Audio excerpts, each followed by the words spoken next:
What's up, everybody? Welcome back into TK Wrestling. We are here to talk about Monday Night Raw, Elimination Chamber results, and then apparently we have a WWE Championship match coming up on Friday Night SmackDown. Dr. Di, Raw the last few weeks has felt a little Last night felt a little better. I wouldn't Well, say good. it I'm was one I'm of the I'm better glad you feel episodes. that way. I'm glad Well, you we felt. got a big title change. Gunther and Dragon Lee put on a great match. And we got some clarity on some stuff heading into WrestleMania that we didn't have beforehand. So while I don't think it was the best episode of the year or the best episode in ever, I thought it was a lot better than the direction we've been getting the last few weeks. I thought Elimination Chamber was cool. Yeah, so we got a lot of stuff to talk about. Matt, how you feeling after Elimination Chamber and Monday Night Raw? I feel like at least that we've got some direction. But yet again, we've got what 7 weeks till WrestleMania. So I'm curious how everything's going to play out because right now, I mean, it feels like a lot of things could pop tomorrow and it would be just as good. So how are we going to make it stretch out for 7 weeks? I'm curious what the WWE is going to do in that regard. But we got a lot of resolution in a lot of ways, from the masked man to what's in the box to obviously what our matchups are going to be in WrestleMania for the titles. I'm mixed. I'm mixed. Just like I feel like last night's episode was mixed. So we'll get to that when we get to it. But I don't know, Casey. I mean, how do you feel about it yourself, man? I mean, Elimination Chamber. We saw a lot of things kind of happen the way we thought they were. Is this playing out the way you thought it would? Like with Randy Orton winning, with AJ beating Becky, and whatnot. I mean, is it going? Are things mapping out the way you predicted? Not completely, if I'm being honest. You and I were just talking about that maybe it feels like Becky Lynch is going a different direction when we thought that we were just going to get the rematch. Maybe she does something to insert herself into that number one contenders, match next week or whatever it may be. It seems as though Becky Lynch isn't destined for a rematch for her title at WrestleMania. So what's going on with Becky Lynch, which we talked a little bit about it before, and we'll talk more about it in just a few minutes. Obviously, I thought maybe Raquel had a really good shot to win it, and I, of course, fantasy booked maybe a little too much, but I still liked that direction of her, inserting herself into that World Heavyweight Championship scene, and then we have a big question mark surrounding Jade Cargill. But we kind of knew that once Rio lost the tag titles on SmackDown, that we kind of felt it was a foregone conclusion Rio was probably going to win. Yeah, no, I forgot that SmackDown title thing was happening on Friday before we recorded, because I've been saying that they were going to lose the titles to the Irresistible Forces, and I didn't realize. I guess maybe it was going to happen so soon. That felt like something that would be like yet again 7 weeks till WrestleMania. That felt like something that would be week 4, not week -8. So yeah, but then once Rhea dropped the titles, you knew she was picking up the Elimination Chamber win. It was almost a foregone conclusion. Yeah, so of course we recorded and posted our predictions and all of that before the end of Friday Night SmackDown, so that definitely changed our perspective a lot. But I still thought that maybe there was a chance that Rhea wouldn't win and that someone else could, because we could have seen her go for a rematch for the tag titles, and we still could have seen her and Io against the Bella Twins just with no titles on the line. We could have seen Rhea and Io one-on-one like we have been rumored for months.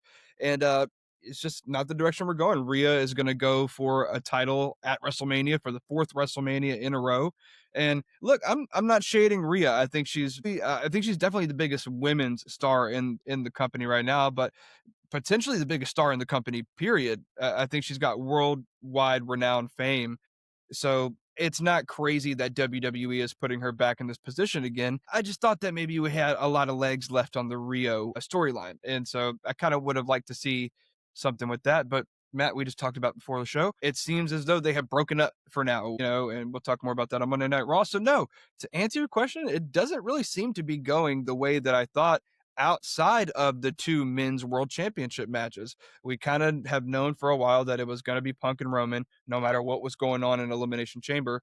And then, yeah, we've been calling Randy for a minute here on the show, and it does feel like we're getting that fatal 4-way more than likely. But I do actually have this sneaking suspicion that there's a good chance that Drew McIntyre might not be involved in that WWE Championship match at WrestleMania, and he Dude, might have another route.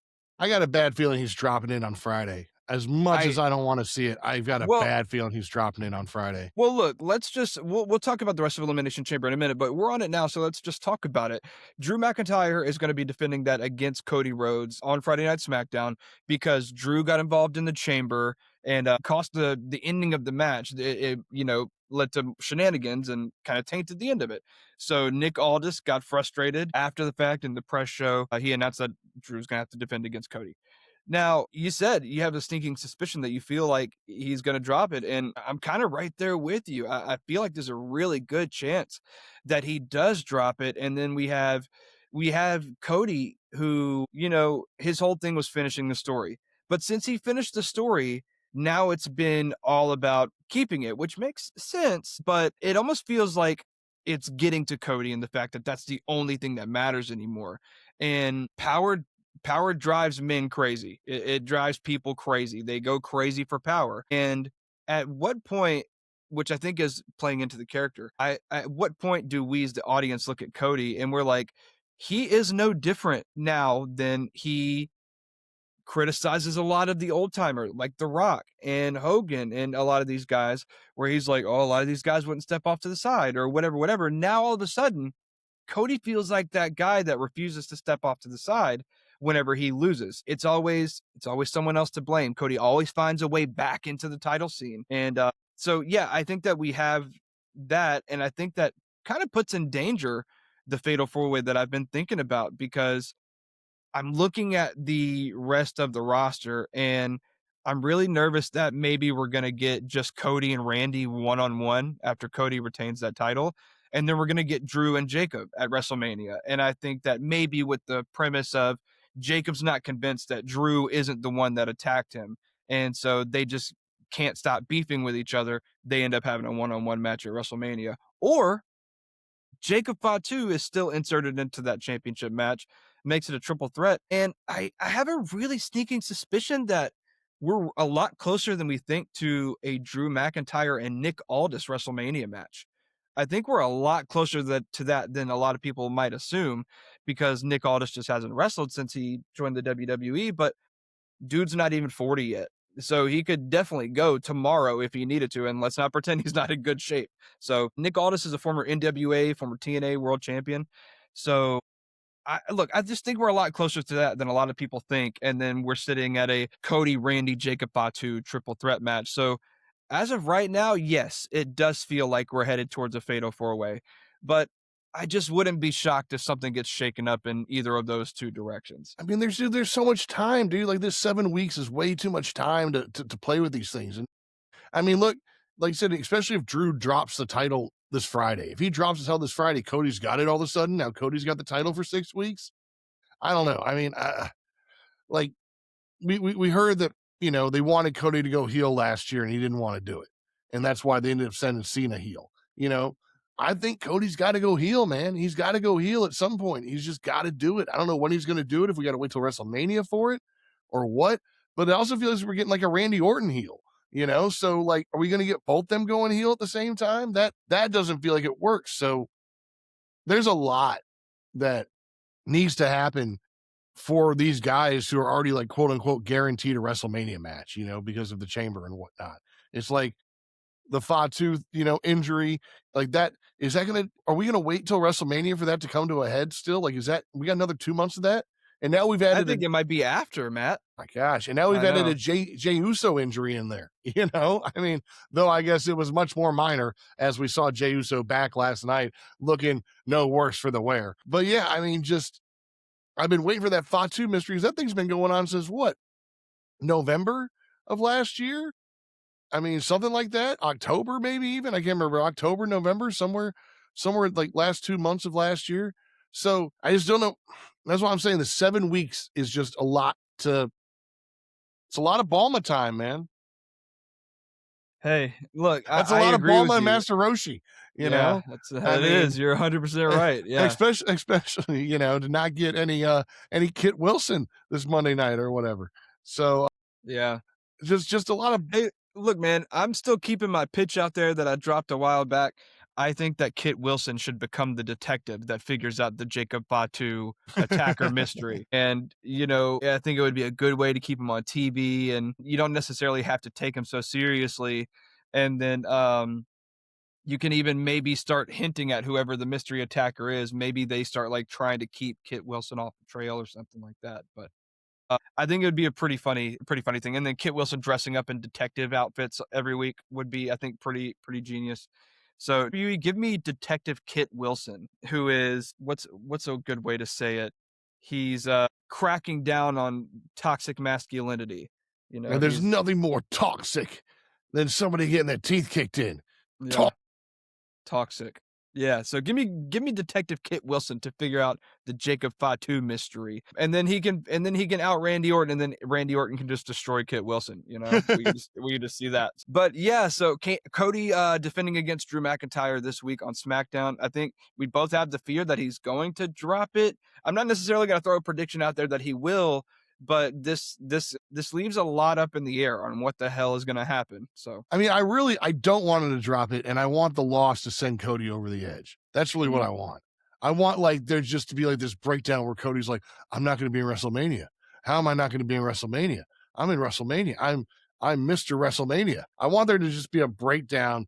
Like I want to see him lose it. Like I want to see Jey Uso lose it. Like I want to see Bailey lose it. Right? I want to see Sammy lose it. Like I like the idea that all these guys are kind of spiraling right now. Right? Sammy's spiraling. Jay's spiraling kind of in a natural way. Bailey's spiraling now, and now if Cody starts spiraling, I'm all for it, man. Like I want to see that. I don't want to see Cody get the title. Don't look. I just don't want to see it. I don't. I want to see Drew beat the hell out of Cody. I want Cody to reevaluate his life on Friday night. That's what I want to have happen. But it's WWE, so I'm sure Cody's going to win. yeah, right. Yeah, but we said that about Chamber, and we were pleasantly surprised. Let's talk more about the Chamber now that we've talked about Friday Night SmackDown. Let's start with the women's chamber. Look, I thought the women's chamber was pretty fun. Raquel Rodriguez, I kind of got the vibe that she wasn't going to win when she was so dominant throughout most of it. But Raquel Rodriguez looked really good. Came down to Rhea and Tiffany Stratton, which is about what you and I almost agreed on. I didn't have Rhea finishing in the top two because I had it coming down to Raquel and Tiffy. But I thought the exchange between these two was good. I loved Rhea breaking up the moonsault and sending her into the pod, and then immediately just yanking her back in and hitting the move, and she's done. So I thought it was pretty fun. Makes sense that Rhea's going on to face Jade. It's two of the not only the biggest women in terms of size, but in terms of polarity as well, that are going to get to go off against each other at WrestleMania. So makes sense. I just wish that we could have seen something with Raquel. And, I've already talked about it at length, but I thought the match was fun and I thought it was pretty good. I don't think any woman walked away from this looking bad. Alexa Bliss, I'm anxious to see if this is where we find the animosity between Charlotte and Alexa, because maybe Charlotte starts to feel like, well, Alexa, you were pinned first. You were eliminated first out of the chamber, and that almost feels like a wasted opportunity. And like, what if I were in there? What if I would have been in the chamber? I wouldn't have been eliminated first. And then Lexi can come back and say, yeah, but you didn't even qualify for the chamber, so I guess we'll never know. And so there could be some animosity there. And then also with Asuka, doing the mist on Alexa Bliss, right? Alexa Bliss, right? Is that leading us to like Charlexa and the Kabuki Warriors? I hope not. Because what's the deal though? We have two tag teams ready to implode on each other, going to go off at WrestleMania for no titles at stake. I don't know if it's for WrestleMania, but I think it's more that we're keeping all these women who aren't in the title picture grounded in their tag teams. Like we keep thinking that Asuka and Kyrie are going to break up. We keep thinking that Charlotte and Alexa are going to break up. I think what we see is that we're going to see them all kind of come together against the irresistible force, and that's why we're going to keep these other ladies out of the title picture in the individual title picture until we get to WrestleMania, and then Rhea beats Jade, and then who knows who's coming for Rhea? Like there's a list probably of people who want to come for Rhea, starting with Charlotte and Nia and whoever else, Asuka, whoever else, and then who knows? Like I said, that could be where we finally see the fallout of Io with Rhea, because maybe Io wants in finally again. I don't know, but I feel like that's what we're doing right now. We're keeping all the women who should be in big title matches in something. So we're not forget, not like we forget about Alexa Bliss and Charlotte Flair, but still, we're not putting them in a title match at WrestleMania. We're not doing much of anything with them maybe at WrestleMania unless they're a tag. And then you could put like a 3 or 4 woman tag match, at WrestleMania for the titles. Who knows what's going to happen with that grouping? So Yeah, that's I was about to that's kind of say, my figuring there of why or what we're doing. Once Oscar came with the poison mist, yeah, I was like, okay, all right, yeah, because really Alexa and Oscar were the two not weakest, but the two least showcased in the chamber. mm, They didn't have to be showcased. We know who they are. Kiana James came out, great opening set with her and Tiffany Stratton. Tiffy comes back, and like I said, I like this new Tiffy. That's why I need to get. I told you during the elimination chamber, we got to get rid of Tiffy time. Like Tiffy time feels like like when your friends used to call you, Timmy. It's like, nah, man, it's Tim now. I go by Tim. I'm not Timmy anymore. She's not Tiffy anymore. I feel like she has grown like this little hiatus from her first championship run or first title run till now. I feel like she's a much more mature wrestler who I'm excited to see. Where I think a lot of people didn't want to see Tiffy versus Jade in a rematch. I did because I wanted to see this new Tiffany Stratton. I like this new Tiffany Stratton a lot more than I like the original Tiffy time. So, yeah. No, I actually agree with you. I was one of those on that train as well. I kind of a lot of people were saying, "Well, we've seen Tippy and Jade, a lot," and it's like, well, they had one rivalry where, of course, they're going to face each other a few times, but that's also just called history, guys. Like, talent are allowed to have history between each other and recapitalize on that because again, she went on a hiatus. She dropped the title to Jade, which was her only loss last year. It was against Jade when she dropped the title. So, like, yeah, of course it makes sense for her to want to go back after Jade to get that title back in her only match that she lost in the entire calendar year. So I don't know. I was on the same page with you. I felt like I could have easily seen Tiffy and Jade go at it again at WrestleMania, and it would have made sense for me. And then speaking on what you brought up a good point about keeping these women still involved in their tag teams, just to keep them involved in something to keep them out of the main event scene. I actually, when you mentioned multi-women tag match, it kind of made sense to me. We could have the Irresistible Forces defending against Charlexa and Kabuki Warriors. And then honestly, you could have both of the Kabuki Warriors and Charlexa implode at the same time. And then the Irresistible Forces are like, well, I guess we'll just take advantage of this. And then right, they right. just, whoever's it's probably gonna be, I don't know. It's really whoever you think is going to turn out of the two because we saw on Monday Night Raw, Kyrie is kind of maybe finally hitting a breaking point in her mental psyche when it comes to the abuse from Asuka. And the easy answer for Charlexa is Charlotte, but what if it's Alexa that pulls the trigger and is the one that takes out Charlotte? Maybe she's tired of the small, snide, out the side of her mouth comments that Charlotte makes from time to time. And maybe she finally turns, and that makes us even more sympathetic towards Charlotte. I don't know however you do it, but whoever's left laying from both teams, the Irresistible Forces pick the bones and get their WrestleMania win and title retention. So that's where I would probably see it going. Yeah, no, something along those lines. Like I'm not sure when you break them up, but I'm with you. When they do break up, at least Alexa and Charlotte, it's going to be Alexa doing it. I feel like yeah, because they built all this sympathy for Charlotte lately.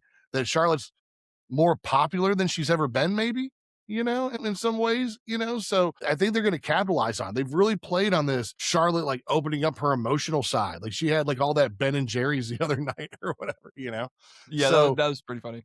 so yeah, so give me, like I said, so give me that to happen. And then but like I said, the real thing was besides Rhea winning this, I think, we saw Tiffany Stratton, I think looks like she can be back in the title scene. We saw Kiana James who just continues to, impress when given the ability to do things on her own. And then obviously, as we talked about, Raquel, they're setting her up, dude. Like I'm waiting. I mean, that's the only problem is Raquel's on Raw because I want her and Rhea to go at it. I mean, like that's a match waiting to happen. Like, and then Rhea loses. You know, that's what I really want to see. Is I want to see Raquel and Rhea go, and Raquel beats Rhea, and Rhea has to take that and think about it. Because I mean, there's not much that beats Rhea Ripley besides like 5 people at once. That's really the only way you beat her is in like in a multi-person match. So yeah, I don't know, but look, I thought the women's elimination chamber might have been the best part of the night, but the men's elimination chamber made up for itself by the end, I think. So, and then obviously the Finn and CM Punk, I mean, match. I mean, gosh, what a great match that CM Punk shouldn't have won. Yeah, I was gonna go to, Becky and AJ, but we can definitely go to the World Heavyweight Championship But match we can because talk about Becky and AJ no, because no, we, I no, mean, it's okay, we'll go to it, doesn't really matter the order, but yeah, yeah, 100% agree with you, an excellent match that Punk should have lost, you know, um, shocked to see no Judgment Day, but I love the moment where Finn turned to the ramp and thought about calling him out and was like, "No, I gotta do it myself," and you kinda that kinda confirmed if you didn't already know or if there was a small percentage that you thought maybe he was gonna win, that kinda confirmed it for me right there, like, okay, he's gonna right. do it himself and still get conquered in the end, but, the handshake afterwards was fine.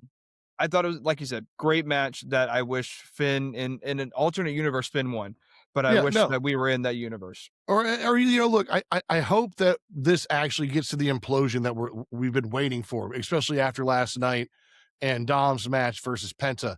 I hope we're finally getting to the implosion of the Judgment Day. At least the implosion of Finn. I want Finn to go on his own, dude. I just want to go on his own. I want him.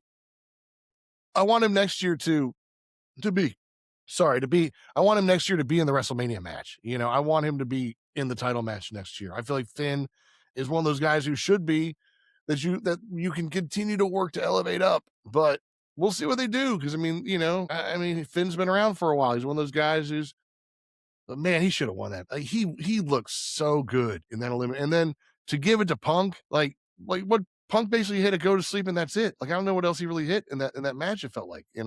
Hey, so since I know you're CM Punk's number 1 fan, did it make you hate him anymore when he came out to Jordan's song, basically? No, it didn't actually. I kind of didn't Okay, mind cool, that. cool, cool. I thought I texted you and I go, I thought because he was in Chicago that they're going to change up his music for some reason. I just had a feeling that they're now I didn't realize they were going to do that and then play his music anyways. Like I thought they were just going to do so. But no, I thought that was cool. Like, look, I mean, I can appreciate cool things, and if you're from Chicago, that's one of the coolest things you can get to happen. Probably is get that Jordan kind of entrance. So good for Punk on that. Good for WWE on that for getting that done. Like I said, that's just cool. Now, Yeah, because they were in the same arena that Jordan played in, right? I would yeah, now, assume. now, why you gotta play Punk's music after that? I don't know. Was Yeah, it not right, like enough? Could you not just have him walk down the ramp? Like I felt like that was what it was gonna be. Then I'm right. like, he's not even coming out yet. What are they? What? Like I was waiting, and then like, oh, we're still doing Cult of Personality as well. Also, did you see the mystery man standing in the background whenever Punk was waiting for Cult of Personality to hit?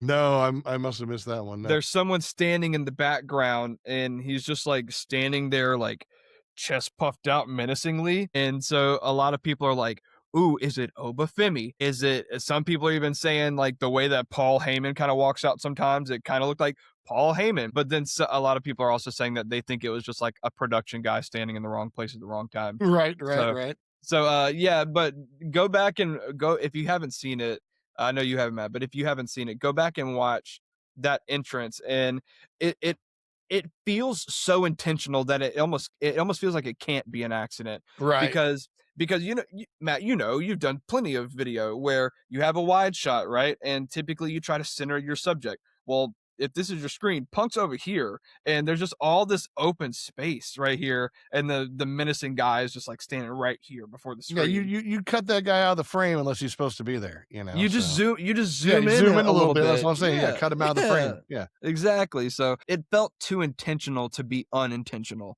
So I don't know. I guess we'll have to wait and see. But yeah, I thought the song was cool. And I don't know. I personally think that there was no way he wasn't going to come out to Cult of Personality because the crowd just screams it so Right, loud. right. But man, but if you just come out to the Jordan music like that, like especially with the lights, because they hit the blue lights, right? So they got the blue lights flash coming down with that twinkle. Like if he just walked down the ramp like that, I would have like that would have been enough for me. I mean, I don't know. I guess because you play called personality then after he wins, after he wins the match, then you pop his music, and then you can all sing along and have a good time. But I felt like that was Like you half did it, you know? You should have walked him Yeah. down the ramp on that, you know? My biggest gripe was just that him standing there after the intro was done and then you cutting to Cult of Personality was a little too long in my opinion. It That's started what to I'm feel a little saying, like, that's awkward, why yeah. I was shocked when they went to Cult of Personality after all that, so All right, won't spend too much time on this one, but talking about AJ Lee and Becky Lynch. AJ Lee is the new Women's Intercontinental Championship after defeating Becky Lynch. And look, I'm gonna be real with you. At some points, this felt more like the Becky Lynch and Jessica Carr rivalry, just with AJ Lee mixed in. I thought the match was okay. I went back and watched it because, like I told you while it was live, I was so far behind that I only caught like by the time I was like, look, I'm not even going to wait and try to watch 45 minutes behind or whatever, however far back I was. And I just cut to it and I cut in like legit maybe a minute before the match ended. So I said, oh, well, I'll just have to go back and watch it. Went back and watched it. Wasn't a bad match. I don't think it was a great match. I'm split right in the middle on it. Wade Barrett made a funny joke that he had a singles match more recently than AJ Lee did. So I thought that was pretty funny. And yeah, look, after what we found out on Monday Night Raw with the Women's Intercontinental Championship number one contendership up for grabs next week, I gotta be honest, I really feel like Becky Lynch and Jessica Carr is pretty close. And I guess I would be a little surprised if they do it at WrestleMania, but also maybe not. You could have Jessica Carr have her WrestleMania debut, her main roster debut. We know that she wrestles under a mask for Evolve from time to time, or was. I'm not up to date on all that. We talked about it a little bit before the show, but this feels like Jessica Carr versus Becky Lynch is in the making. And with it seeming like Becky Lynch is not getting that title rematch at WrestleMania, uh, Becky Lynch and Jessica Carr just kind of makes sense for me. And they've been teasing it so long. Let's just do it. Let's just see what she's got. I'm all for it. So I thought the match was cool. We both had AJ Lee winning. No shock there. Matt, what did you think about it? I thought it was, it was a Becky Lynch match. I thought AJ didn't really yet again, it felt very similar to the Punk Finn match, whereas it felt like it was Finn should have won the whole time. Becky was kicking the crap out of AJ the whole match, and then she hits that Black Widow, is that what it's called or whatever? Yeah. And I mean, and I hate, I guess, as tough as Becky portrays herself to be, I hate how quick she tapped both times. The time when Jessica Carr was down, and then the time when she wasn't. It was like the quickest tap ever. So either that's the most painful move in wrestling, and the only person who hits it is AJ Lee, or something, you know. So I was kind of surprised that's how it went down. I would rather that AJ had a better showing. I wanted this match to be good because if AJ, because we knew AJ was going to win, so I wanted her to win convincingly, and I don't feel like that was the case. And and then there's no Becky on Raw yesterday. You know, like Yeah. she was absent from Raw, which is kind of weird. Becky tends to show up regardless, to make a stink. And I mean, I don't want to jump all the way into Raw, but when AJ went out there to do her whole little promo, nobody came out. Like nobody. So Yeah, I think that they did a good job playing her music to cover up the crowd's disappointment because I'm sure they were pretty disappointed because the way that she was speaking, it insinuated that someone was going to answer right then and there I mean, and was even going if to they come didn't out. have the match right then, somebody's going to come out and cut a promo Right. back at her, something, you know. So I don't I'm know, I'm man. almost I anxious just to see what she does with this whole like, defending the title, between now and WrestleMania thing, but you've got to sell me on AJ. Like, I get that she's Punk's wife, but I don't get why. Like, I mean, was there a call to have her back? Like, were people begging for her to come back, or is it just because Seth and Becky were winning? Like, I felt like that was cool. Oh, bring in your former wrestler wife for one match for that tag match, you know. But I mean, I just I don't know how excited are the crowd for AJ Lee. I don't know. I I don't know. think I think the crowds are a lot more excited than we think, but I think there's also that nostalgia hit for a lot of them that you also Right. don't have, like you said. That's why I'm wondering, like, because I don't think she's looked good in any of the 3 matches I've seen her back in. I don't feel like she's looked, and I feel like her promos have been annoying. So for me, it's been like, but it's not just because I don't like Punk. It's just it's been I think it's also okay that you're just not a big fan of her, you know?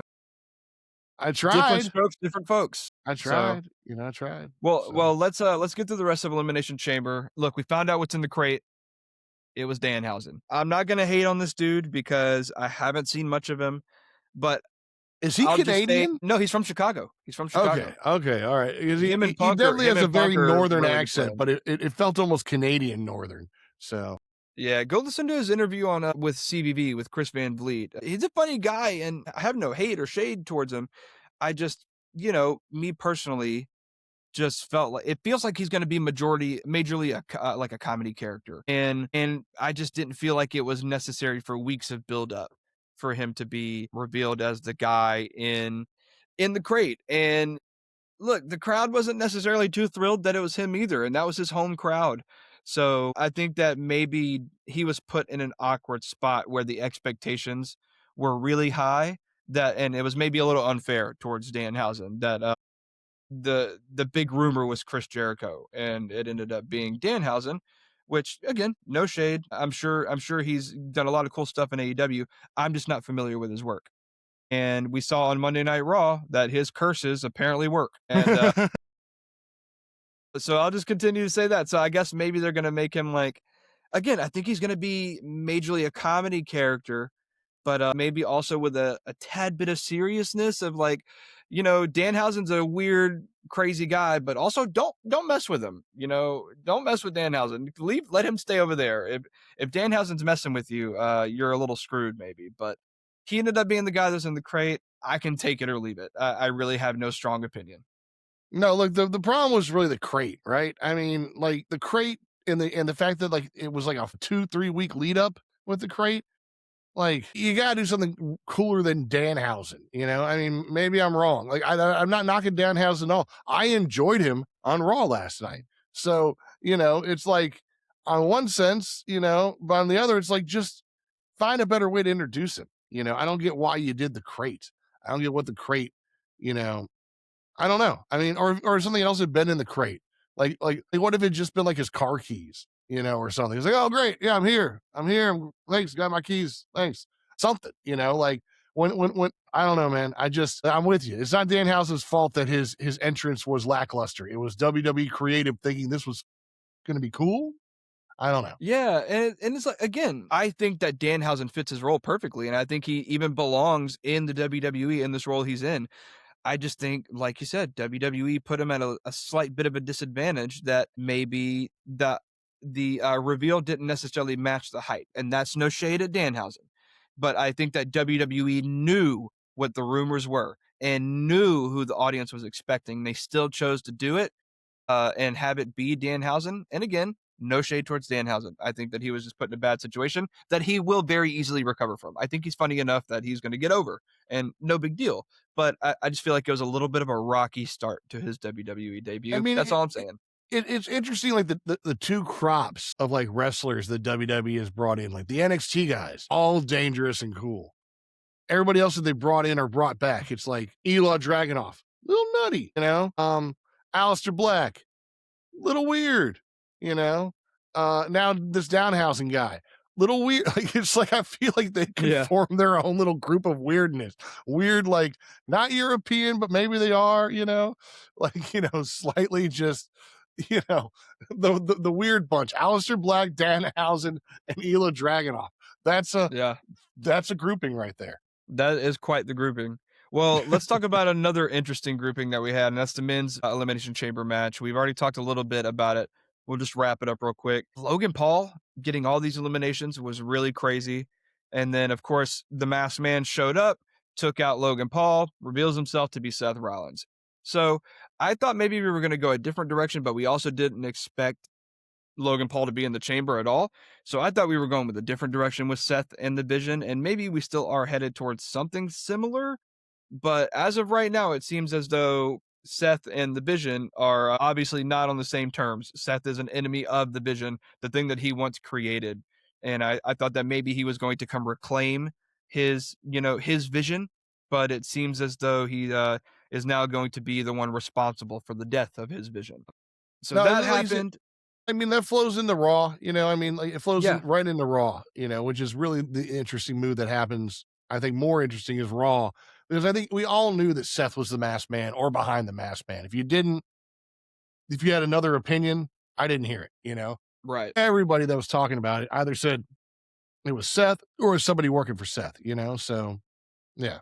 Yeah, and, other than that, let's see, Javon Evans, hope the dude is alright He's because he okay. got He did a promo okay, last cool. night. He's good. He's good. But I didn't see the promo. Did It you was were you probably watching during on a your commercial VPN?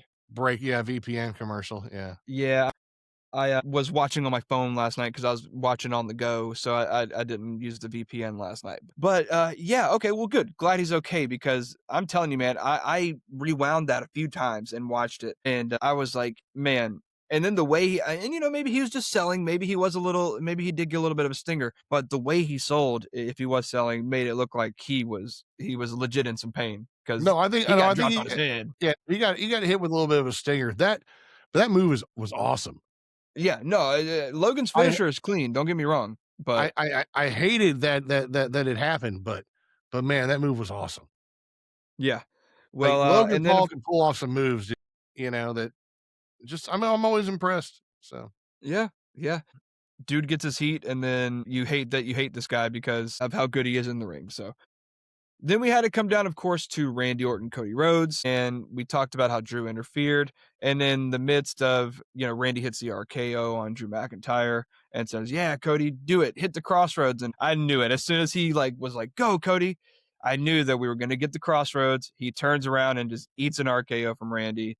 I was just a little worried that he might kick out and they might give us the crazy false finish, but glad that it was the end result. Randy hits the RKO on Cody, finally pulls the trigger and shows us that he's not lacking the aggressiveness that everybody thinks that he is, and pulls the trigger, wins the Elimination Chamber. He's going on to WrestleMania, and then we find out, of course, as we already spoke of, that Cody will be getting a championship match against Drew on SmackDown. So it's all up in the air now. We've talked a lot about it already. We won't dive into it anymore. But yeah, I really love this ending sequence. I can take or leave Drew doing all this interfering, but I feel like that's the only way we get him involved in a multi-man situation at WrestleMania if it's going to happen. So I thought the end of the chamber was fun. Wasn't a huge fan of Logan eliminating three guys. Although yeah. I guess if he's a full-time guy now, you're establishing some legitimacy. And in fairness, like that third one he stole technically, right? For sure, for sure. So like that should have been Cody's, right? So Right. But, yeah, look, I thought the chamber was fun. I thought overall Elimination Chamber as an entire PLE was overall good. I don't think it was one of the best ones I've seen ever, but I would happily go back and watch this again. I thought it was a pretty good PLE overall. no, it was. No, it was a good solid B, maybe a B plus. It Exactly was where I right have it. there. It wasn't transcendent, but there wasn't any match really that I thought was a waste. And I thought both, like I said, thought both elimination chamber matches were great. I thought Finn looked incredible. So, like I said, the only match I might throw away is the Becky AJ one. And that's just, I mean, mostly because I don't know where that storyline is going, which we'll talk about here in a second. But yeah, I mean, otherwise, yeah, no, give me a solid B, B plus on this elimination chamber. All right. Well, we've already talked a little bit about Monday Night Raw, but we'll dive into it a little more in depth now. Look, we won't go step by step, but we'll go a little segment by segment here, just attack stuff. The Vision coming out, they're pissed off about what happened with Seth. Seth, of course, comes out amidst everything. A bunch of mystery men, masked men, are running all over the place. One takes Logan Paul this way, one takes Austin Theory this way. One gets pulled out, and he's revealed to be a nobody. I say a nobody, but not Seth. And of course, finally, when Paul Heyman thinks the real Seth is in front of him, Seth Rollins shows up behind Paul Heyman, rips off the mask with a chair, and just lays into Paul, hits the stomp, and then of course is out of there before Logan or Theory can make their way back. Later on, Paul Heyman is being let out in an ambulance, and Logan Paul and Austin Theory are trying to, they're trying to get everything situated. They get attacked by Jimmy Uso, and then we find out that the driver of the ambulance is LA Knight of all people. And he says, "Hey, don't worry, he'll make it there just in time to get his medical, that he needs." So I thought everything involved with the segment going into the backstage part of the ambulance stuff, it was chaotic. It was chaotic, but I thought it was pretty fun and really curious to see what the result of all this is with Seth because, like I said, it seems pretty obvious that Logan Paul and Austin Theory are going after the tag titles at WrestleMania. That seems to be where we're heading with that, especially them taking out Jay, Jimmy getting his get back, so on and so forth. So now I'm curious, like, if those two are going to be involved in the tag match, unless we're getting Logan Paul and Seth Rollins at WrestleMania, which I think has already happened once before, unless we're going to get that at WrestleMania, I don't really see what happens with Seth, which kind of leads me to believe that maybe we're not seeing the full story with Seth. And I know that the chair shot and the stomp on Paul kind of makes things a lot more complicated, but I just don't see a clear cut path for Seth Rollins. And if there's one thing I've learned about Seth Rollins is I don't trust him at all. Like Seth is a guy that is entertaining, but his character is somebody that I cannot trust.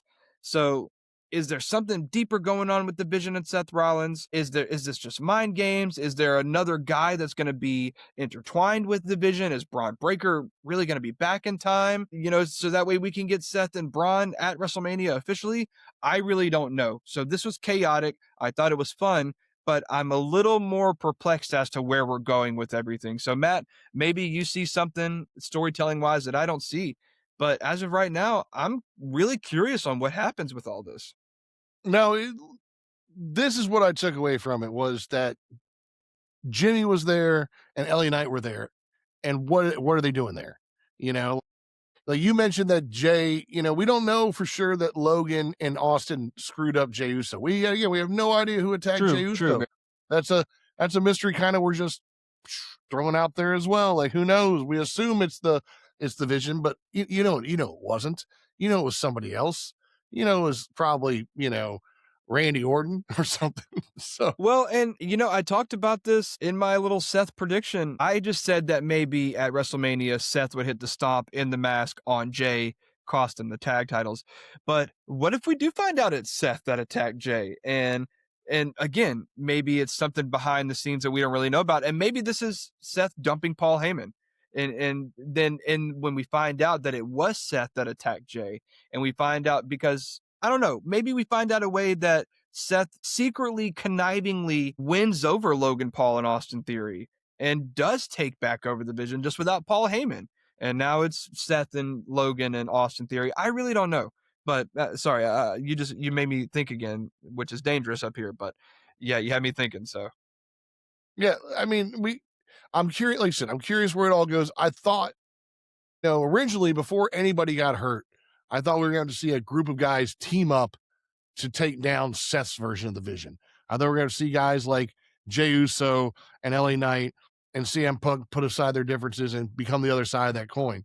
Now, I'm worried, if Seth is now on that side of that coin and he is going to be the one who takes down the Vision, but he needs Jimmy Uso and LA Knight to help him out taking on, well, I guess like I if said, that's my question, or that's my question, then what combination do you, because Jay's back. Jay came back last night. And so right, right. Yeah, I don't now know. I mean, do you that do was 2v4, that was surprising. The fact that Jay was back so soon. It's like, all right, all right. I mean, you knew he wasn't really hurt. That was just a work, so he wasn't in the elimination chamber. But still, I was surprised they brought him back so soon on Monday. I really don't know because I mean, I've heard rumors that Braun Breaker could be ready for WrestleMania. He could be Because I healthy. heard he re-aggravated the hernia. Okay, I then heard maybe that that, he you because know, I've seen conflicting reports, but again, that could mean nothing from WWE. They could just be throwing us off the scent. right. But I don't know because when I do the math, when I do the wrestling math, right? We have Seth, Jimmy, Jay, and LA Knight on one side, and we have just Logan and Theory on the other side. One of those stands out as an outlier to me, and that's Seth. And so Hmm. I don't know how, and I don't know why, but if we're doing a multi-man tag match, my brain just it's telling me Seth, Logan, and Theory against LA Knight and the Usos. And that's the only thing that mathematically makes sense. Again, I don't know how we get there. I don't know why it gets there, but mathematically, or if LA Knight turns and joins up with the Vision, I I don't know, man. Like I said, this whole night just leaves everything even more confusing for me, which I like. I like being confused and not Well, knowing see, what comes next. this is one storyline that I don't mind that it's gonna take 7 weeks to get to WrestleMania for. Yeah, I'm right there with you. You know, because like I said, this is gonna take some building. I can see a lot of things happen here. I think the first thing we're gonna see is Logan Paul and Austin Theory, against the Usos. I think that's the first thing we're gonna see is that. I think we're gonna see some interesting Seth LA Knight backstage interactions, and we'll see where that goes because that could go either way. They could either grow together or they could grow apart. And then, I mean, what if it's like an LA Knight Seth Rollins WrestleMania match, just out of something? I don't know. I mean, but right now, the only place I know it's going is we're going to get that simple tag team match to start it. The Vision versus the Usos. That's the first thing. And then how bad is Paul, dude? Because I didn't realize Paul got bloody till he got in that ambulance. You Yeah, right. know? That was a cool shot. That was a cool shot. Yeah. So I mean, God, like I said, Paul's Emmy year continues. Yeah, dude. Well, and then, later in the night, we had Austin Theory and Jimmy, and that ended up in a disqualification because Logan Right. Paul gets involved, and then that's when Jay returns.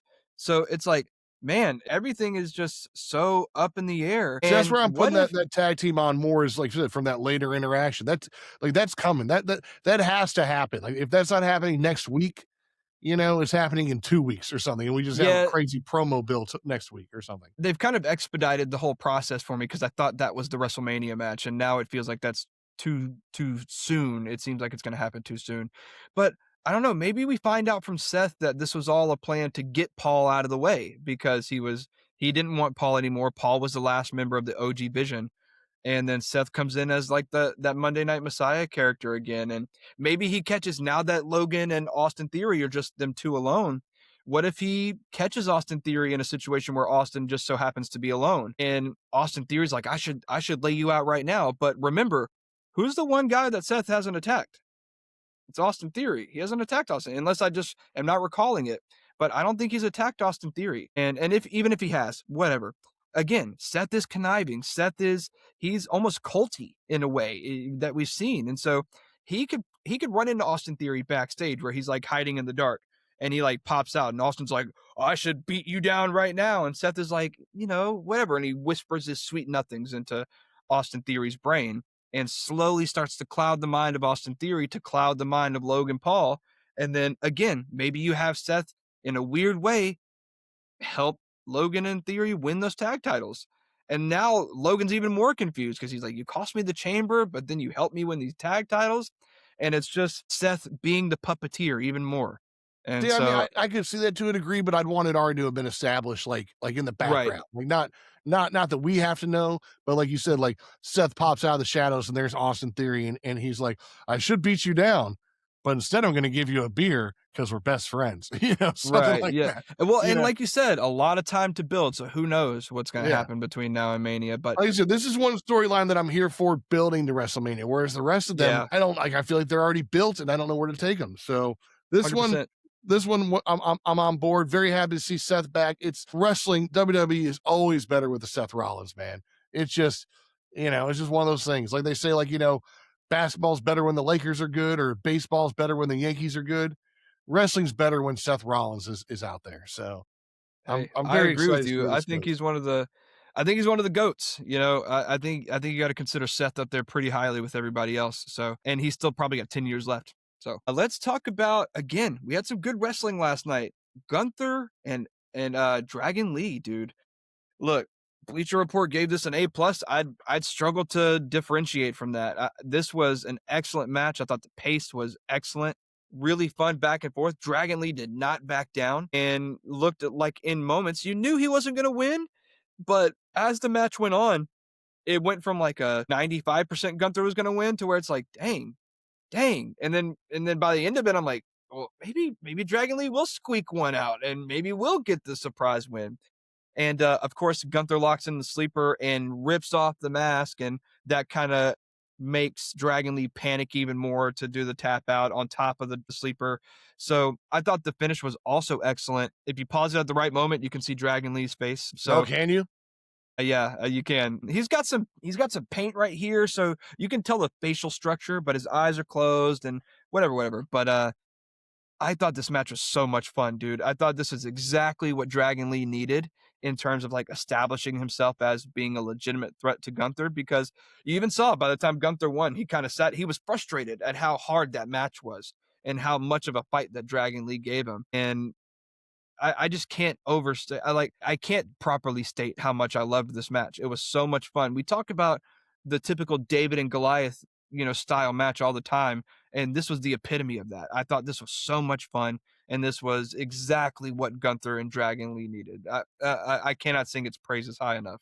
I'm with you 100, dude. This was a great match. My only question is, where is this the end of it now? Is this? I mean, like, it's weird that Gunther's having a rivalry with Dragon Lee. Just because of maybe the size difference or something. But the fact that this has been going on for what, like a month, maybe now, a little over a month, Yeah. something like that. Ever Well, since it's AJ. good that you asked that because the rumor roundup, actually, and then I'll let you answer this rumor roundup to answer the rest of that. But according to WrestleVotes, Gunther has 3 candidates for WrestleMania. So I'm assuming after this is the end, and then I'll let you, rebuttal and answer. But the 3 candidates for Gunther's opponents at WrestleMania 42. Matter of fact, I'll let you put out a guess. Do you have a guess as to who the 3 names are?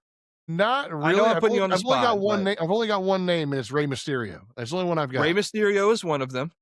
And then the other two I'll tell you that are rumored to face each other at WrestleMania, but those are the other 2 names, if that helps you at all. 2 bigger guys, I mean, Oba, and Rusev or something. I don't know. Oba and Brock. Yeah, so as Brock. of right Okay. now, the rumors for, the 3 candidates for Gunther's WrestleMania opponents are Rey Mysterio, Oba Femi, or Brock Lesnar. So, I'll let you take that and run with I the mean, rest of I it, but I can see this leading into the Rey Mysterio retirement match at WrestleMania. That's the only way I can see this Dragon Lee thing going is that eventually Ray steps up to get in there with Dragon Lee to help him out, and then the pissed offness of the ring general moves to Ray, and then he's like, Ray, you're old, you're gonna retire anyways. I'm gonna be the one to retire you, and he does. That's the only thing I can see. Otherwise, I don't know what else we're doing here because this has been fun. It's been great fun, but like you never walk into the match expecting Dragon Lee to win. And if Dragon Lee did win somehow, I mean, then all of a sudden we're all questioning the Gunther well, again. If Gun if like I maybe think it if would just Gunther be a hadn't WrestleMania tapped out match. a year ago, it's been a year since he tapped out, right? But it's Yeah. still he's still getting the chance. You tapped out. So imagine if Dragon Lee, you tapped out and a little dude beat you. You tapped out and a little dude beat you. Yeah. Yeah. Well, I don't hey, know. look, you brought up the whole WrestleMania and Rey Mysterio possibly retiring thing. I'd like to see a little twist on the Rey Mysterio thing. If we are going to get the retirement, don't make it immediately. I think that you should I think that you should make it interesting. Say, look, he's the career killer and all that. Sign it into the match that if Rey Mysterio loses against Gunther, he doesn't have to retire immediately, but he has to retire. He has 1 year left. And so I think you can give like a pseudo retirement tour to Rey Mysterio to where you can like, it's not the John Cena decision where he's like, next year's my last year, I'm leaving. Ray's kind of like backed into the corner. And Ray says, the only way I'll put my career on the line is if I get my retirement tour. And because, look, man, I really think we missed out on AJ having more matches that we wanted him to have, but it almost feels like a disservice to not do Ray and Dom one more time before he's done. So that's why I'm wondering, like, what if between now and WrestleMania, steps up to Gunther to like block him from his father, like after If like after well, I don't know. I don't know if the Judgment Day is gonna be broken up. If the Judgment Day was broken up and Dom was spiraling and he's reaching out yeah, for something, I could see him and Gunther going at it for like a two or at least a match or two prior to yeah. WrestleMania, leading into, you know, Ray and Gunther, something like I that. think that Dom and Finn are just too heavily intertwined, and they're Right. definitely gonna implode, especially with Dom dropping the title, which we'll talk about, but It's just yeah. when does this implode? But no, but bottom line, this was a great match. It was great, great across the board. Dragon Lee is one of the most underrated wrestlers in the company, and I like that he's getting to show out like this. I really hope they have some plan for him because I really like that. I really like the tag run he had with AJ Styles there for a minute. So I'd really like to see something with Dragon Lee come of this because we know Gunther's, he's not going anywhere anytime soon. So I hope Dragon Lee gets some heat off this and gets to go somewhere and do something cool. So Yeah, maybe we have like a multi-man intercontinental title match at Mania that Dragon Lee gets to be a part of or something. Bring back the multi-man ladder matches at WrestleMania for the mid-card titles. That's what I really want to see. But I guess we'll have to wait and see who Gunther faces. I could see something where maybe we do get Gunther and Brock Lesnar. It doesn't necessarily have to be a retirement thing, and maybe you even have Brock Lesnar win. I don't really know. I wouldn't care to see that. But out of all that, maybe we get Obafemi going after the newly crowned champion Penta at WrestleMania for the IC title. And Penta gets a little fun run. Maybe he defends it once or twice in right. between now and then. But then you get to start off Oba with that IC title, and he gets to run with that and have some great matches. So I don't know. We'll wait and see. We'll talk more about Obafemi in a minute. We've already talked about the AJ Lee promo, so we won't spend too much time on that. Just anxious to see who's gonna come out of that, because let me see if I can find the match that they announced. It's going to be in the, I'll just look it up, but it's a multi women intercontinental championship number one contenders match that'll be happening next week. But then after that, let me see. We get let's just talk about Obafemi and Rusev, because Rusev called out Obafemi standing on the table. Obafemi comes out, and for a second it felt like they weren't going to fight. And then, they come to blows in the middle of the ring. The crowd felt kind of dead for this at the beginning, but picked up a little bit towards the end. Matt, what did you think about Rusev and Obafemi? I don't like that it made Rusev look weak after all that. Like, I felt like, Yeah, in the end, Oba kind of stood tall in the ring as Rusev was out of the ring. I want to see this match, dude. I love it when the big dudes get together. And I love that Rusev wants this match. Oba's going to win regardless because they're trying to get him real over. I mean, so Rusev's going to take one, but I want to see a good, hard match the way we saw those Rusev Sheamus matches, man. Like those were good, slobber knocker sort of matches. I want to see next week because that's when we're getting them officially. I want to see Rusev and Oba just beat the living tar out of each other. But man, that one slam that Oba did on Rusev, like I don't even know how high Rusev got, dude. Like he was he was almost to the rafters. It felt like it was. There's some power there, dude. I'm excited to see it. I've enjoyed all the Oba squash matches up to this point, but I'm excited to see Oba take on some guy. It's kind of like Punch Out. Remember Mike Tyson's Punch Outs? Here we go. Not that Oba's, little Mac, but still, you're beating up dudes, and then you get to somebody, and now you get to the guys who are a challenge, and that's what I feel like we finally got. We finally got through Oba going through Wilson, going through the Miz, going through, this and that, quick pinning everybody. Now he's gonna have a match, and I want this to be a match. I know he's gonna win, but I want it to be brutal. I want next Monday just to be brutal. should be. It should be, and it should be pretty fun. So that match, like you said, confirmed for next week. And then I just pulled it up. The other match confirmed for next week. It is a women's intercontinental championship number one contenders gauntlet match.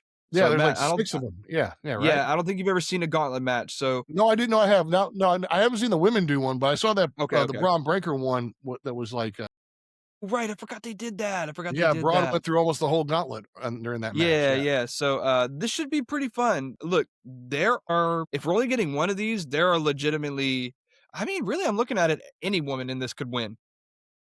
Io's gonna win. You can make a case. It Io's gonna feels win. like EO's gonna win. Yeah, Io's it feels gonna like win. EO's gonna win.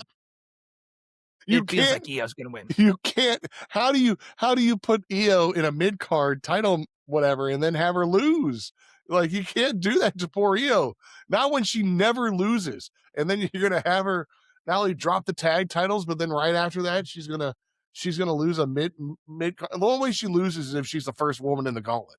You know. Well, and so that leads me to like EO and AJ Lee at WrestleMania. That feels kind of like, I don't, it feels like first of all, it feels like a great match. People want to see that match for sure. The dynamic of it is just confusing for me. It's just like a mutual respect type of match, because neither one of these women are going to turn heel in that short time. Well, yet again, it's like, look, they're doing it next week.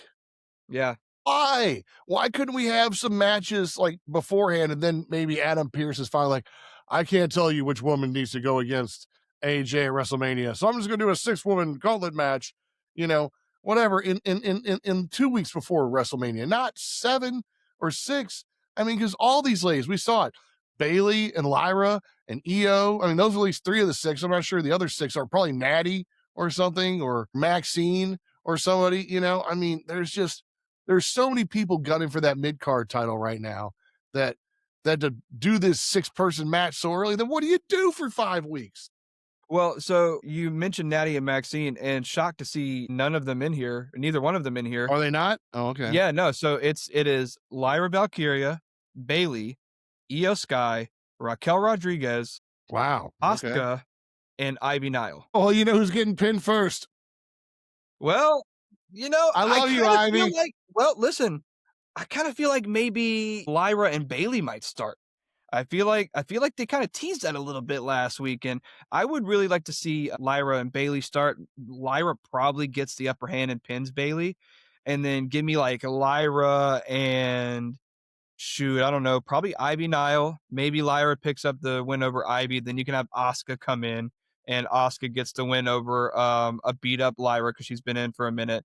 Then you have Io and Asuka. Io pins Asuka, of course, and then you come down to Io and Raquel. Raquel comes out. She's the most refreshed. She's the big heel. She's beating up on the smaller Io.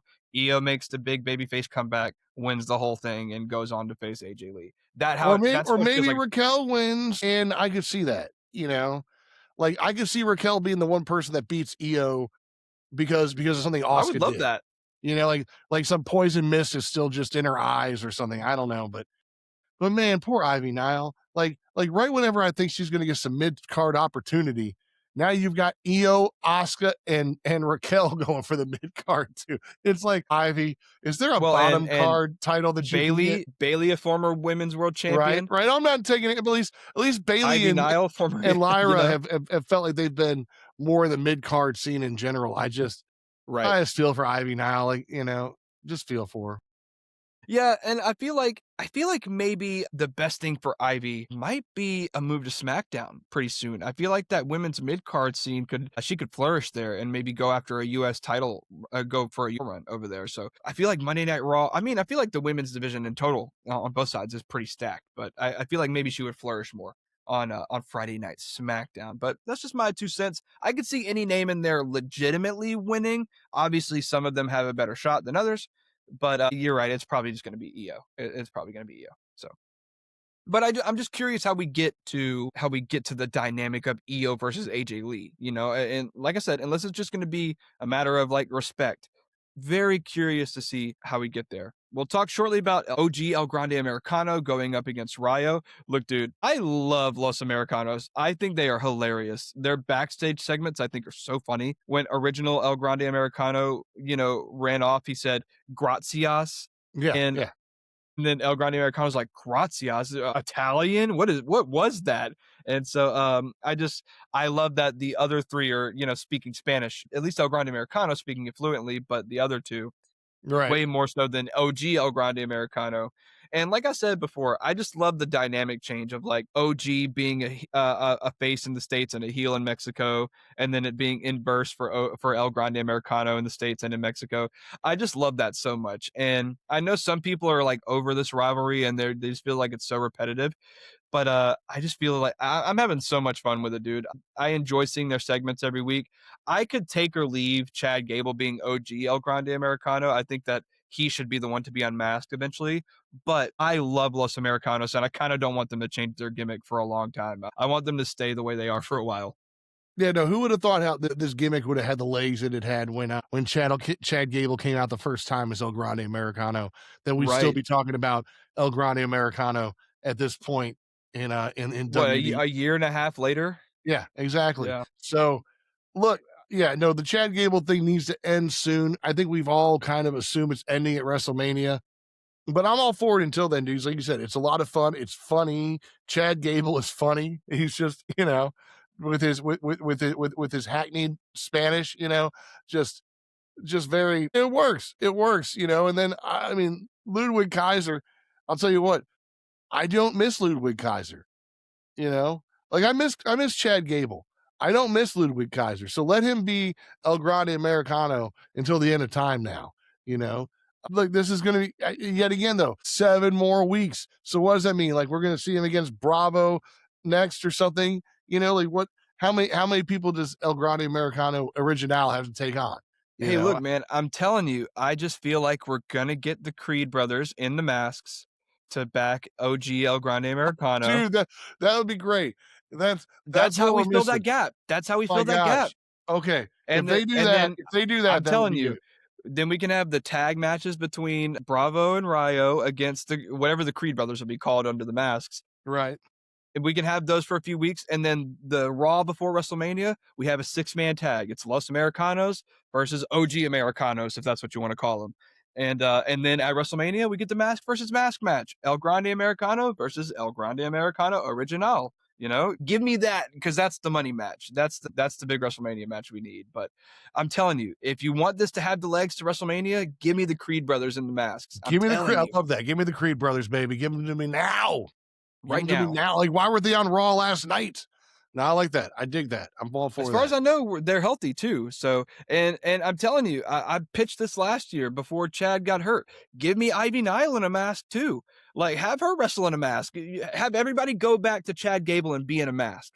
You know, and then it would be funny to have Chad being the only one that doesn't have to wear the mask anymore. And so they're all like, "Well, can we take ours off now?" And he's like, "No, it's part of the training. You have to wear the masks." You know, I've lost my honor, you haven't, or something like that. Or you could work it in. But, yeah, I thought this was really fun. I think it continues to be fun. People are killing it online, but I think it's funny. It's what wrestling should be at its, No, in I mean its it needs to have this element to it. It can't just all be serious and dour and whatnot. No, dude, it's right, gotta have some right. fun, man. Like this is part of the thing. There are people in tights jumping off of ropes. It's supposed to be fun, you know. Yeah, yeah, and this was very fun. All right, we get a pre-recorded promo vignette segment from Liv Morgan. I think this is exactly what she needed. I think this was like, "Hey, look, Stephanie, I know you had to work your way here, and you don't really know what I went through, but it's not my fault that you had to wrestle through flea-infested rings and wrestle in basically what she called a third world country." She's like, "You're right. I am privileged. I got signed at 20 years old, and I've had the best of the best for the last 10 years. And that's not my fault. It's not my fault that you didn't get signed on your first tryout and I did." So I thought this was exactly what Liv needed. And I thought this was the motivating force for Stephanie. And I think this was what Liv really needed after a last few weeks of, even after she attacked Stephanie last week, kind of felt like Stephanie was getting the better of her and getting under Liv's skin. I thought this was perfect and exactly what we needed to see from Liv, especially when we didn't see Stephanie on Monday Night Raw either. No, this is a good promo from Liv. It was very controlled, very Hmm. organized, and as you said, it brought her back because up until this point, I think the crowd was even sort of moving against her, like, oh yeah, Stephanie might be right about some of these things, but she brought up, she's like, look, I'm sorry you didn't make it your first time, and I did, you know, I'm sorry that I am better than you. So I'm all for it. I think Liv's going to win in WrestleMania, and there's my pre too early WrestleMania pick. But I think last year, if Liv hadn't gotten hurt, it would have been the year of Liv Morgan. So I think this year, start of WrestleMania, going to be the year of Liv Morgan. Get ready for it, and I'm all for it. By the way, Liv, I heard you're single, so am I. Yeah, well, Did you hear this? People are like questioning her sexuality as well, because I guess she had like some skit years ago or something like that, where she said she was in love with some chick or something. hey, look, Liv, you know, I haven't told anybody this, but Liv Morgan told me outside of the Lake Charles Civic Center that she loved me a long time ago. Well, there we go. Obviously, I'm a married man. I'm a married man. I'm happily married, Liv. Sorry, Liv, I'm off the market. I'm happily married. Love my wife to death. But yeah, a lot of people love to get into Liv's personal life. And nothing Do you know else. who she? Do you know who she used to date? She used to date a Casey and I wrestler. will fantasy book for you. I just need to take you to dinner. Liv. I don't Liv. I think you're one of the best wrestlers in the world. I don't need any of that. Just come be on the show. Just come do an interview. There we Like go. let's just chat for a little bit. That's all we need. All right, but yeah, she used to date Bo Dallas. She and Bo Dallas dated for a long time. So yeah. Anyways, if you're single, shout them out. There you go. All right. Let's see. We already talked about Jimmy and Austin Theory and how that tied in and everything. Look, Rhea Ripley and Io Sky, we talked about this already. They kind of had like a mutual breakup last night, and it felt in a lot of ways, like I told you, like a relationship going their separate ways. And as much as they love each other, they just They are growing in separate directions. You know, they are different branches on the same tree. They are growing in different directions. They don't love each other any less, but they've got to do what's best for them. And Io's going to go, or Rhea, easy for me to say, is going to go to SmackDown to take on Jade, and she's going to handle things on SmackDown, which I think Rhea will probably win. There's my way too early WrestleMania prediction. And Io said she's going to hold it down on Monday Night Raw, and we already talked about how it feels like she's going to be the favorite to win that Intercontinental Championship #1 contendership. So yeah, this felt like a, you're leaving high school and you've dated this person all through high school, and as much as you love each other, you're going to two different colleges across the country and your life plans don't exactly line up. And you don't hate that other person, you probably still love that other person, but you got to go your separate ways and do what's best for both of you.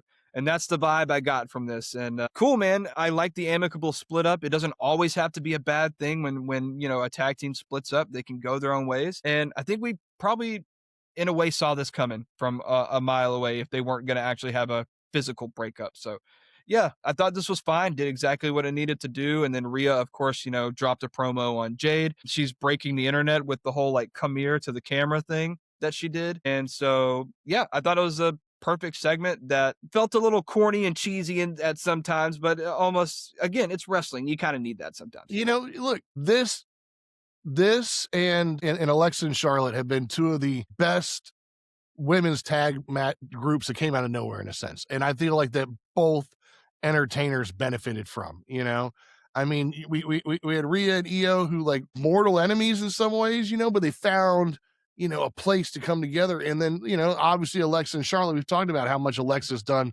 to soften Charlotte up in a lot of ways.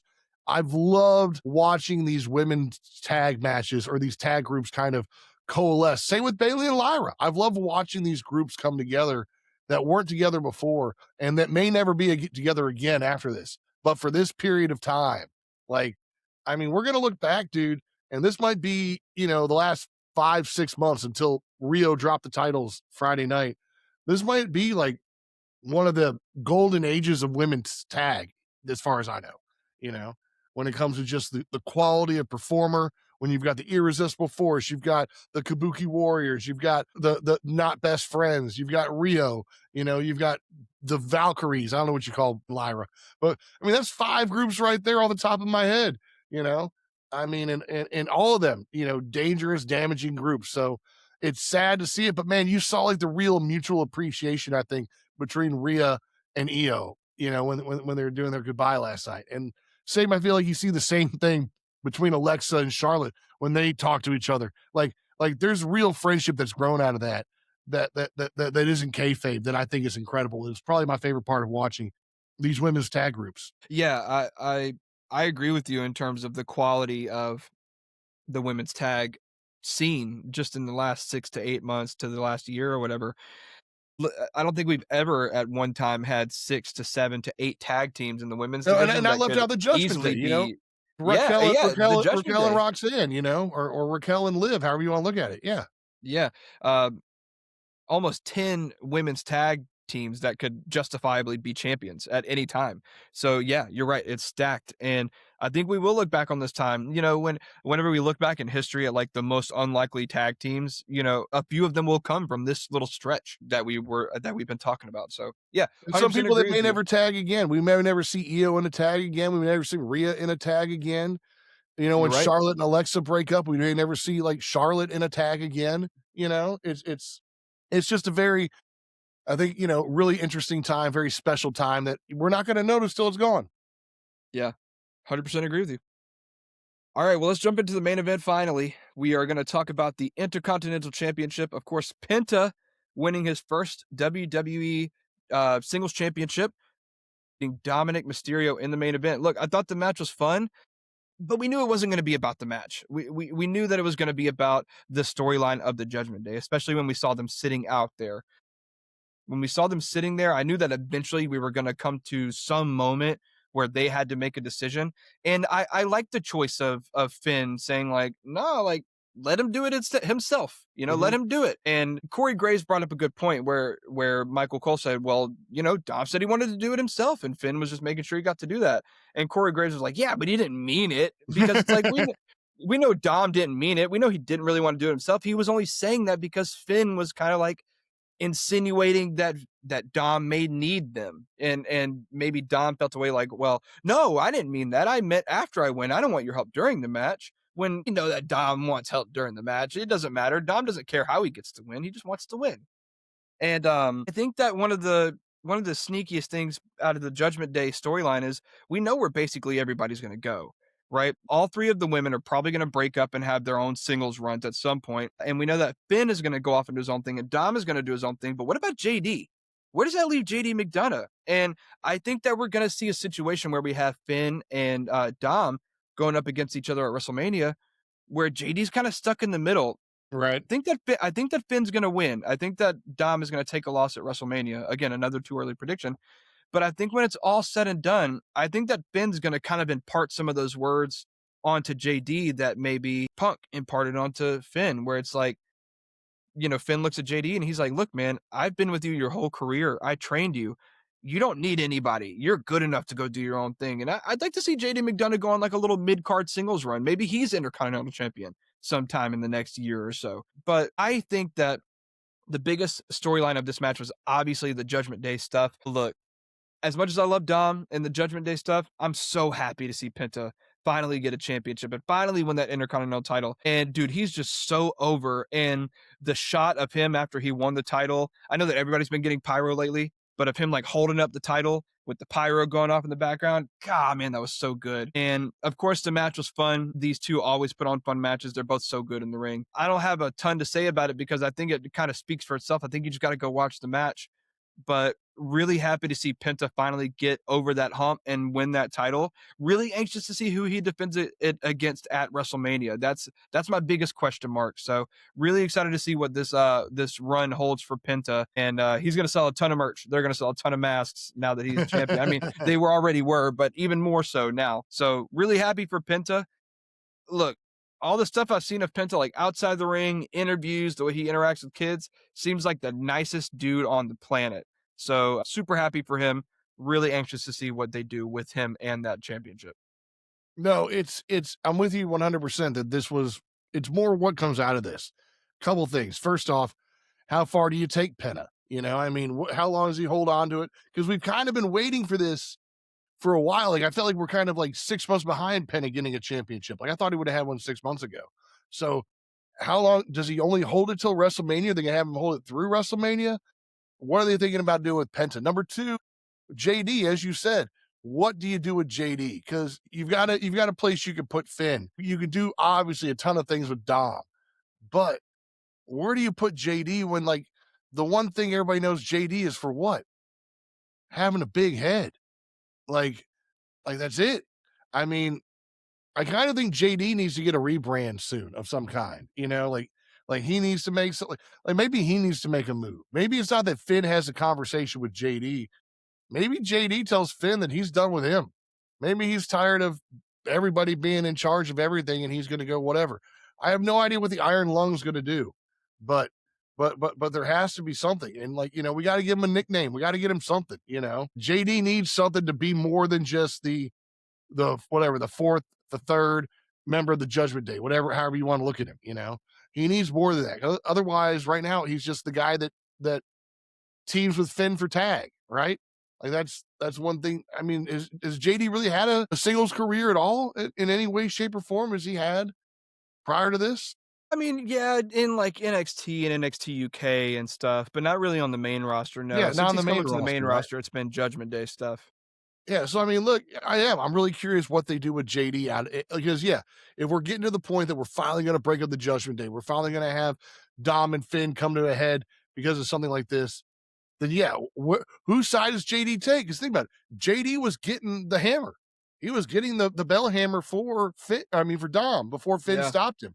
So you can see that he's kind of in between the two of them, especially lately. It feels like he's kind of been, the voice of reason or whatever between the two of them. So if he has to choose, we all assume he chooses Finn. But what if he chose Dom over Finn? Like what if it's something like that? And then the other thing that the takeaway is the Danhausen before this match, right? Telling Forgot about Dom Danhausen. You're that so he's right. cursed.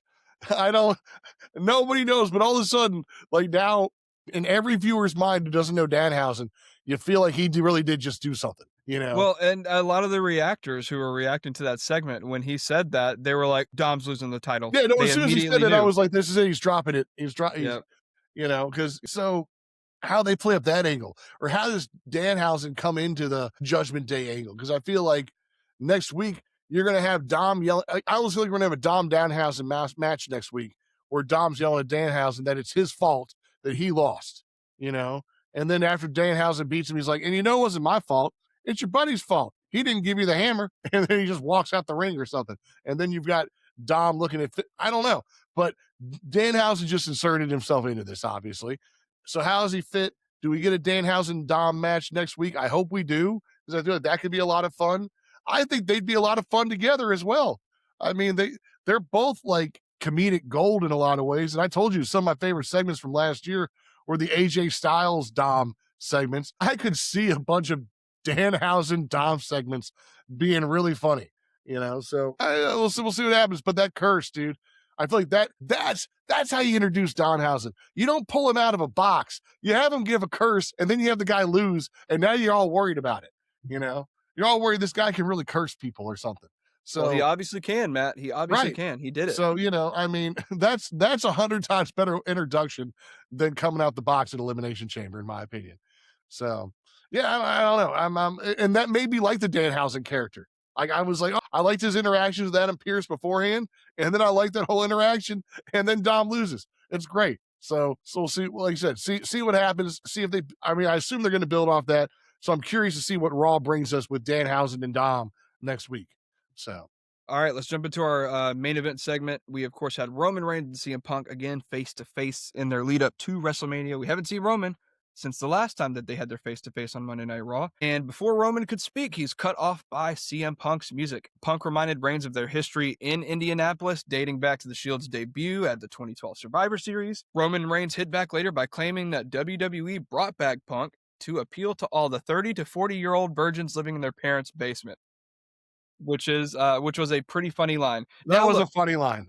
now look, I gotta say, I thought that the promo segment was fine. I'm not saying it was bad. I'm not saying it was bad at all. It was good. And I'm not saying that Roman's promo was bad. It was good. But some parts of Roman's promo felt not good. Like, it's hard to explain. I literally watched it because someone posted the clip of it. I think it was just the WWE on Netflix page. They posted it on TikTok.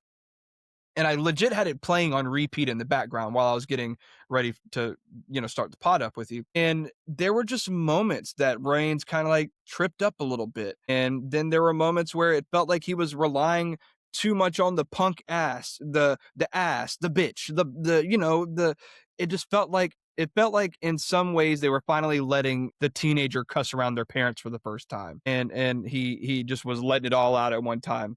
Some of the words just felt a little less impactful after I heard them 3 or 4 times. And then, yeah, some parts of it just felt like Roman was tripping up a little bit in his promo. And that kind of took away from it for me a little bit. But man, I tell you what, the line that Punk dropped at the end, when he said that not only am I going to bury you, I'm going to bury you next to your father. Man, and obviously, we talk about the backstage and inner workings of all that. Obviously, that had to be something that Roman was like, he greenlit or maybe even came up Yeah, with. signed off on, right, yeah. But hearing that on TV was just like, brought me back to when Charlotte's brother, who has passed away, was brought up in a story. And they quickly pivoted away from that. But no, that was a crazy line from Punk. And now I'm seeing a lot of people online saying that the next time that they have a promo battle, Roman has to bring up CM Punk's dog that just died recently, Larry, and that's going to be what sets Punk over the edge. And look, I thought the promo segment was great. I'm all for them seeing each other as many times as they can before WrestleMania. I just wonder when it finally gets physical. I wonder what is the line. I wonder what is the thing that's going to be said, probably by Roman, that's going to cause Punk to just snap. So I don't know. I thought the segment was great. But again, like we talked about, a lot of what happened on Raw and Elimination Chamber leaves me wondering what's next. Because, okay, cool. We can keep having these promo battles, but when does it amp up? When does it Mhm. step up? You can't just sell me on Roman and Punk at Mania because that's not selling tickets. It's not. So you need to get me amped up a little bit more, WWE. And I know we've got time. I know we've got time. You just have to strike at the right time. If you do it next week, then what do we do for the next 5 weeks? If you don't do it for another 4 weeks, what do we do in between now and then? So I think that WWE is in this really precarious position that they've got to play appropriately. And I'm really curious to see what they do. But Matt, what did you think about the promo segment? What did you think about the lines they dropped? And what do you think is next? They did drop a couple lines that were good, but honestly, I thought the promo was crap. I mean, especially to end the show, like, Mm, we just did this, what, 2 weeks ago? You yeah. know? And I feel like I felt like we did a lukewarm version of it. Like, it just didn't feel like 2 weeks ago hit. It was fire. It was burning hot, you know? And then to end the show as well, like, you can't just keep ending the show with Punk Roman promos. Like, I feel like it would have been much better to end on the Penta. Maybe if this had been somewhere else in the show and not been the ending thing, but I kept waiting. Like, I sat there, staring at Roman's big head as the credits rolled, waiting for something to happen, waiting for Seth to show up, waiting for anything to happen, I because just it wanted just I wanted Roman to snap and just go attack him. And well, then we that go that would have there made the with them promo just brawling. worthwhile.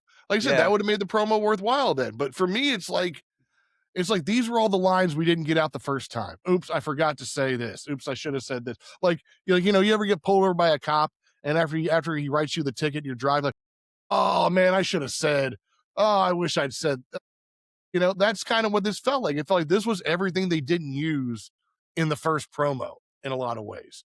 And yeah, like I said, part of it is yet again 7 week build, as we say again. But this just that's why this episode of Raw felt so uneven to me. It started so hot.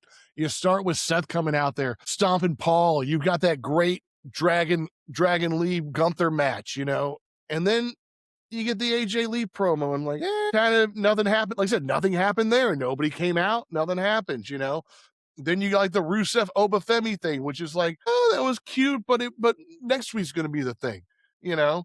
Like it felt like this for me. This episode of Raw went downhill real fast, with like the only highlight being the uh, the Dom Penta match to end it, which didn't even end it, because then I got like you said, this was like bad dessert.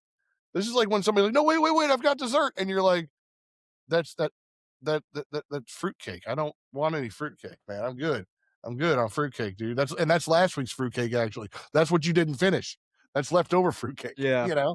So that's just I'm sure other people were, enjoy this promo, Obviously a lot of callbacks to their history with the bloodline and the shield and who came when and what came where, but like you said, without any physicalness, I kept waiting for something to happen, and then the credits roll, and it's like nothing. Like you can't, I mean, something, dude, anything, have Danhausen come out there and tell them they're both cursed. Like, you guys can't get along. You're both cursed, whatever. I just something, but I don't know. I feel like I'd already seen this promo, and I saw it much better 2 weeks ago to end the show.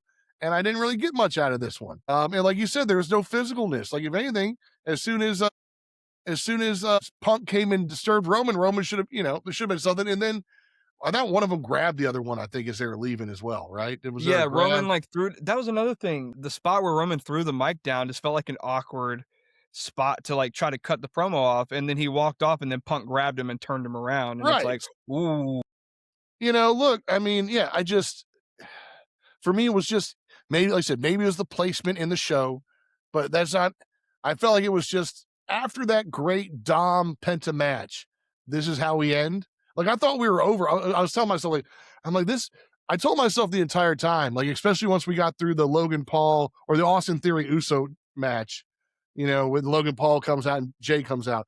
I was like, what's the main event?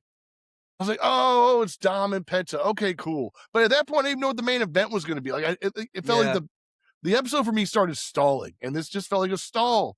Minus, like I said, Dom and Penta. This felt like the whole second half of the episode for me felt like a big stall. Like even the Rhea Io breakup. Like, yeah, that's cute and everything, but that doesn't do anything in a sense.